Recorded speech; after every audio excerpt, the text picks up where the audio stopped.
All right, Alexander, let's do an update as to what's going on in Syria. It's been a while since we've done a video on Syria. That's actually a good thing. That's a good thing. That means that things are moving along in a calm manner Yeah. and things are under control. But we do have some big news with Yes. regards to Russia and Syria. What is going on? Yeah, I mean, first of all, just to say you're absolutely right. I mean, no news from Syria is good news. I mean, Syria, unfortunately, has been too much the subject of far too much news over the last 10 years. It's been a tormented country that's been through a horrible war. And the fact that there is not much reporting coming out of it is a sign that that war is dialing down. But we've now had a very big piece of news.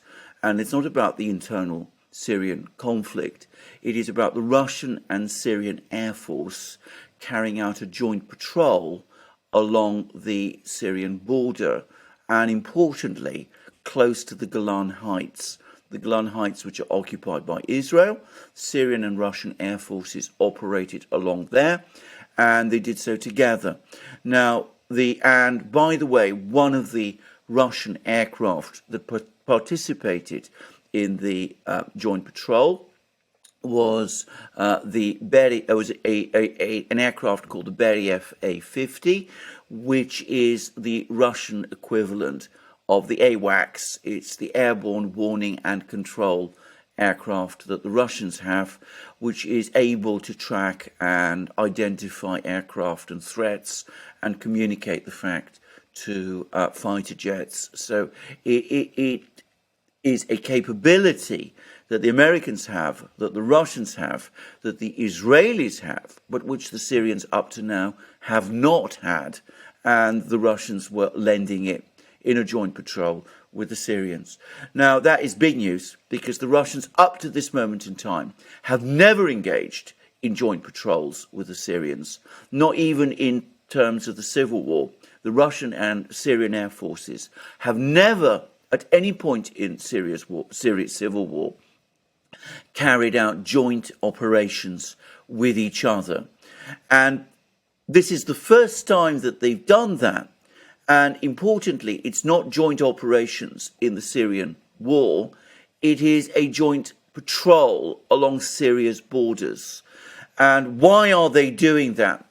Well, the obvious explanation, the only explanation that makes sense, is that it's a warning to Israel. Israel has been launching lots of attacks across the border into Syria. They've been launching major strikes into Syria. They did a major attack on Latakia recently. The Russians, it's clear, are becoming increasingly annoyed by all of this. They're also presumably becoming annoyed that the Israelis have been talking about a major attack on Iran, which is, of course, a friend of Syria's, and the Russians don't want to see that either.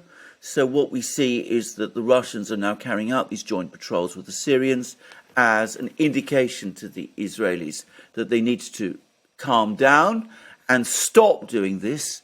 And the fact that they're sending AWACS aircraft means that they're also signaling to the Israelis that they're keeping track of what the Israeli Air Force is doing. So it's quite an impressive and important show of force. It is unprecedented. It is a signal that things in the Middle East are taking a further turn. And it's perhaps the strongest warning that the Russians have given to the Israelis up to now. Will it work? Why is Israel doing this? I mean, why are they still engaging in these attacks on Syria? And I imagine the Russians are also working the diplomatic channel as well because they have very good relations with Israel as well. So I'm sure while they're doing these maneuvers, I'm sure they're also working the diplomatic channel as well. Absolutely, I have no doubt at all that they are. I'm going to say what I think has happened. I mean, the Russians had a very good relationship with Netanyahu when he was Israeli Prime Minister. Now, I know people have all kinds of views and opinions about Netanyahu, and I'm not going to discuss those on this program. I understand those feelings, but the point to understand about Netanyahu is that from a Russian perspective, he was a strong leader and also a leader who understood the limits of what Israel could do. So yes, Netanyahu did send the Israeli Air Force, and they did carry out strikes on Syrian territory. And the Russians weren't happy about that, but they understood that this was something that the Israelis were doing, and the Russians didn't want to get involved in the Syrian-Israeli war, which goes all the way back to 1948, when the State of Israel was founded. The Russians had no interest or desire to become involved in all of that, provided the Israelis exercised some restraint in what they were doing. What has happened is that since Netanyahu has gone, the Israelis appear to have escalated their airstrikes on Syria. They've been attacking Syria more. They've been launching heavier strikes on Syria. And this latest attack on Latakia was apparently a very big strike on a very, very large scale. So what the Russians are doing is they're now making the show of force, and they're telling the Israelis, look, you're going too far. This is going beyond all bounds of what is acceptable. You've got to dial this down. Maybe you can continue strikes at some level, but not on the scale that you're doing at the moment. You've got to go back to what Netanyahu was doing.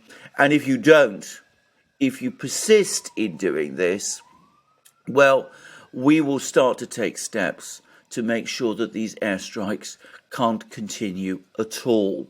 And I think that's the message that's being sent from Moscow to Israel. And I think the Israelis will be receptive to it. I don't think the Israelis have any desire or interest to tangle with the Russians. They've shown a great care not to up to this point, and I think that they will dial it down. You mentioned Iran was also perhaps one of the Yes. goals in all of this with regards Yes. to Israel and Yes. Syria, and then showing Iran that Israel is capable to strike. Is that Absolutely? You see, this this is the other side of it, because of course the Russians do not want airstrikes, Israeli airstrikes on Iran. There's been lots of talk about Israel launching airstrikes on Iran if the Joint Comprehensive Plan of Action negotiations in Vienna break down, which sometimes there's talk that they're making progress, other moments there's talk that they are on the brink of breakdown. It's uncertain what direction they're taking. But the Russians had a very, very big meeting last week with the Iranian President Ebrahim Raisi. He came to Moscow. There was talk about a strategic partnership, the Russians supporting negotiations to get the Iran nuclear deal back up and running again. And they do not want any airstrikes, Israeli airstrikes on Iran. They want to forge ahead with their relationship with Iran. They don't want a war between Iran and Israel. So they'll have told Raisi, whilst he was in Moscow, that they don't want any Iranian attacks on Israel, but realistically those are not happening. Now the Russians are again signalling through these joint patrols with the Syrians that they don't want any Israeli airstrikes on Iran. And again, there's been a pattern of escalation in Israeli moves against Iran since Netanyahu left the scene, and the Russians want to make it clear that they want the Israelis to calm down, dial it down, let the negotiations in Vienna take their course, and the Russians are adamantly opposed to any attack on Iran, and they have a military presence in Syria and potentially one in Iran too, and the Israelis need to understand and respect it. All right. Real quick, any updates on the U.S. military presence in Syria? Any updates on the Turkish presence in Syria? Right. Interesting questions. The talk about the Americans is that they're quietly starting to pull more and more troops out of Syria. There's this isolated base at Al-Tanf, which is, accessible via Jordan. Jordan has mended its fences with Syria. The Jordanians have now basically accepted that Assad has won the civil war. they're apparently restricting the sending of supplies to Al-Tanf, and Al-Tanf is looking increasingly isolated, and the story is that the Americans are gradually pulling out of Al-Tanf.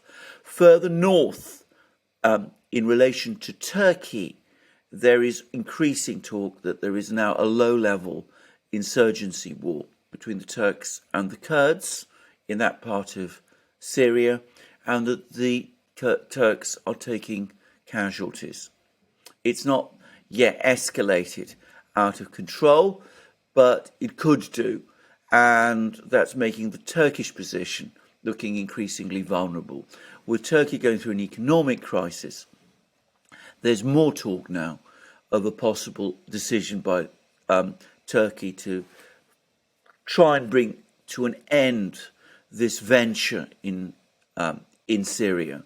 And it seems that Erdogan has asked Putin to visit Turkey sometime over the next couple of weeks, presumably after the Winter Olympics have ended, and we could perhaps start to see some kind of diplomatic moves there. All right. We'll continue to see what's going on. The Duran.locals.com, everybody. Odyssey, BitChute, Rumble, and Super U. And go to the Duran shop. Use the code GOODDAY. Get 10% off all merch. There's the mug. That's the code. Take care.